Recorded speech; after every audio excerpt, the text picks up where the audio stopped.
Hello dear students, welcome back to my channel physics SPC. Rotational motion का एक question. A solid sphere is rolling without slipping on horizontal plane. The ratio of linear kinetic energy of the centre of mass of the sphere and rotational kinetic energy H. ठीक है, एक horizontal plane पर एक solid sphere चल भी रहा है और घूम भी रहा है, मतलब प्योर रोलिंग कर रहा है।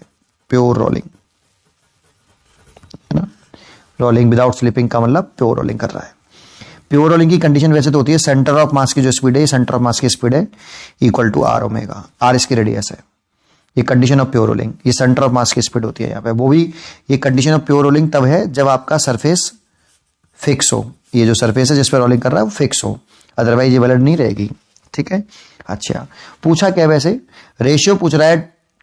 लीनियर मतलब ट्रांसलेशन काइनेटिक एनर्जी, ये ट्रांसलेशनल काइनेटिक एनर्जी टोटल नहीं है, translational plus rotational kinetic energy का रेशियो पूछ रहा है, divide by rotational kinetic energy. ये लिख लो हाफ एम बी स्क्वायर और ये लिख लो हाफ आई ओमेगा स्क्वायर, और हाफ से तो half cancel, M V square upon I लिख लो। सॉलिड स्फीयर का आई जो होता है moment of inertia, its diameter 2/5 M R square होता है। तो यहाँ पे आप लिख दो 2/5 एम आर स्क्वायर और कंडीशन ऑफ प्योर रोलिंग लगा दो, ओमेगा बराबर वी अपॉन आर। तो यहाँ से ओमेगा की वैल्यू पुट करेंगे तो V square upon R square हो जाएगा। ये से कैंसिल हो जाएगा, इससे ये कैंसिल हो जाएगा, 5/2 हो गया। इसलिए डी चॉइस इज करेक्ट। पढ़ते रहिए और खुश रहिए।